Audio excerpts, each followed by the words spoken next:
I'm not going to spend too much time dwelling on the results, actually, because I think they're pretty well documented now, and largely they're not very different to what we told the market early in July.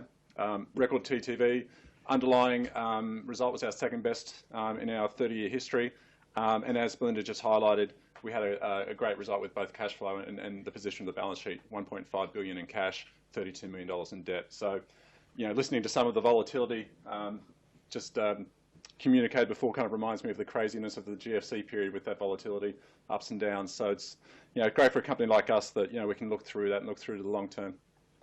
But what I wanted to do today, I guess, is do what I've done a couple of times in the past, is share with you some thoughts, some of the things that weren't said yesterday, give you some of our kind of insider thinking about the business. And also, it's our 20-year anniversary as a public company, and it's a natural time to reflect as well.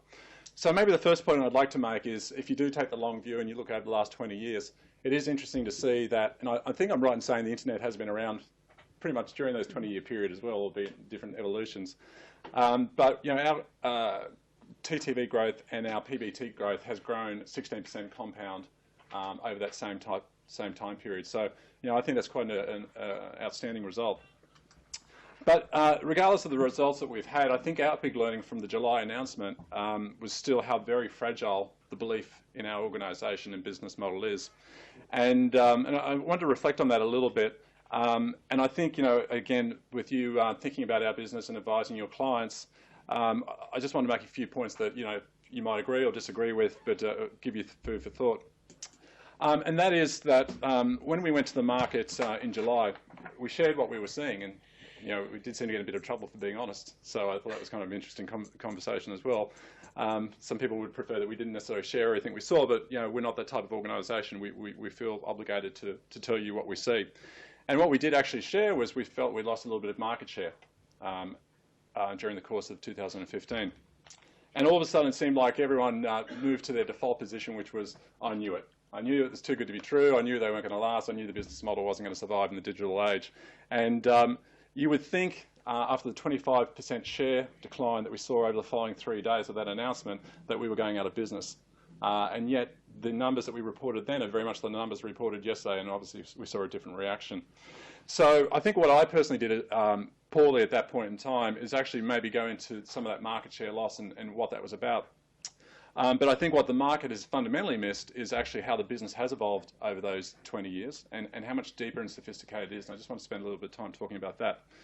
But just talking about that market share loss, and what I probably didn't say in July and what we did say yesterday, was that the market share loss, albeit very, very, very, very, very marginally, after many years with growing market share, was basically in areas that we have not been focused in. And there are areas we haven't been focused in because, very simply, they're low profit.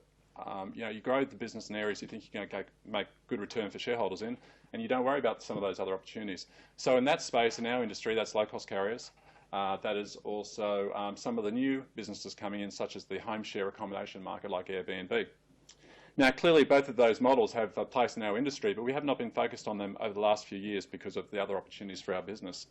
One of the consequences of that is, no doubt, we have lost a little bit of market share for Webjet and to some of the other online players because they do sell Tiger, they do sell Scoot, they do sell AirAsia X, but again, for very little return. And that simply hasn't been something we've been that focused on.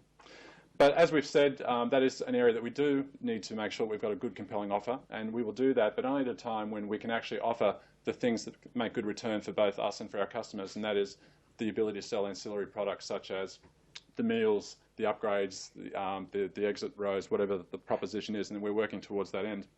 And the other point I'd make is it's not very dissimilar to how we first worked with Jetstar when they came into the market in 2005, and Virgin when they came into the market as well. Initially, we didn't work with them until we realised where both parties could win from that relationship.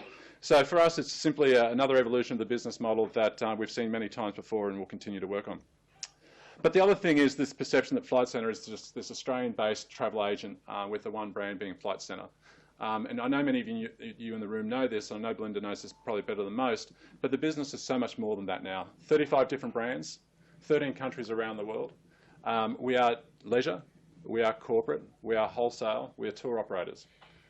So we're so much more than just this traditional travel agent that some of Belinda's colleagues around the country would just assume that we are. So, that's I think an opportunity for you with your clients, what is the market missing and where's the opportunities? And I think that's still part of what the market is missing when they think about our story.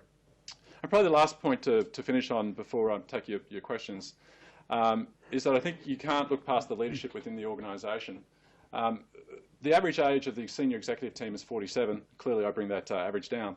But the average work experience with the Flight Centre is actually over 20 years. So a lot of long-term experience in our business for people still of a relatively young age. They've all been groomed and schooled and berated or whatever it might be by the great man himself, the one with the beard. And I think that's a good thing to keep in mind because Screw has an amazing track record of building businesses. And if you just stop for a moment, he started the top deck business back in the 70s and the 80s. He then came to Australia and he built this fantastic business called Flight Centre. But on the side, he's also managed to develop this fantastic hotel offering called Spices, which is now going nationally and doing very well. And of course, he's had the bike business, which we're a joint venture partner in. And now is by far the premier bike distribution business in Australia. And 6 or 7 years ago, it was only 2 shops. So, to know that you're being led and your leaders are being groomed by a guy that has a great track record in building businesses is something that can't be underestimated, I think, when you talk to your clients as well. But anyway, that's just our internal reflections on the last 20 years in a very brief nutshell. Welcome any questions you might have.